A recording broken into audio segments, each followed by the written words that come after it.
মা, হাত দিয়ে তো মাছের গন্ধ বেরোচ্ছে। আমি জানি তো এই আপাতত মহিলা যখন তখন আসতে পারে, ওই জন্য আমি ব্যবস্থা করে রেখেছি। হাত দে।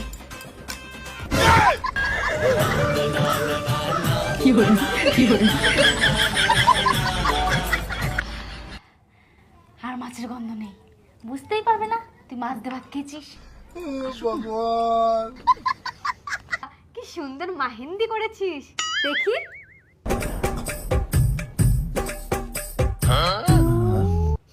মা, আমি আলু ভাজা খাবো না। খাবে না? তাহলে দাও। না না দিদি, ঠিক আছে। না না না, রেখে দিই আমি। না না, আমরা খেয়ে নেবো। আরে তোমার মেয়ে খাবে না তো? আরে না না, খেয়ে নেবো আমরা। কেমন বডি স্প্রের গন্ধ পাচ্ছি। আরে টুক টুক করে না রে, গপ গপ করে খা, নাহলে কখন ঢুকে পড়বে যে সব নিয়ে চলে যাবে।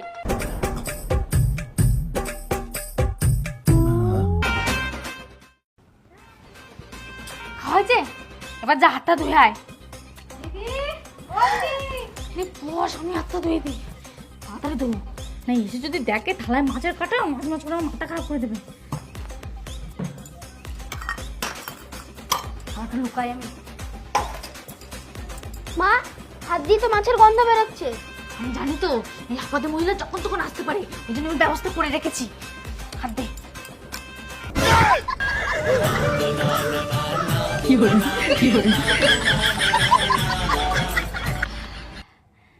আর মাছের গন্ধ নেই, বুঝতেই পারবে না তুই মাছ দিয়ে ভাত খেয়েছিস। ভগবান, ওই তো দিদি। দিদি, আমার মেয়েটা না স্কুলে যাবে। তুমি আজকে কি রান্না করেছো গো? ও, তোমার মেয়ে ভাত খাবে? হ্যাঁ দিদি, খাবে। তুমি তো সবই জানো। হ্যাঁ নাও। দাও।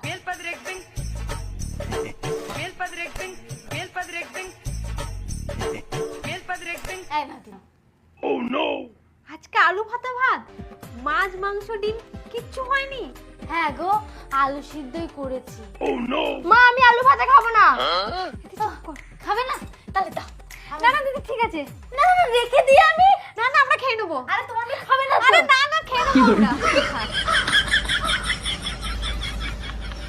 কেমন বডি স্প্রের গন্ধ পাচ্ছি। আর বলো না দিদি, একটা ইঁদুর না রোজ এসে খাবার নিয়ে চলে যেত। আর এই রোজ রোজ খাবার নিয়ে যাও না আমার একদম পছন্দের না। কি করব, কিছু করতে পারছিলাম না, তাই দিয়েছি খাবারে বিষ মিশিয়ে।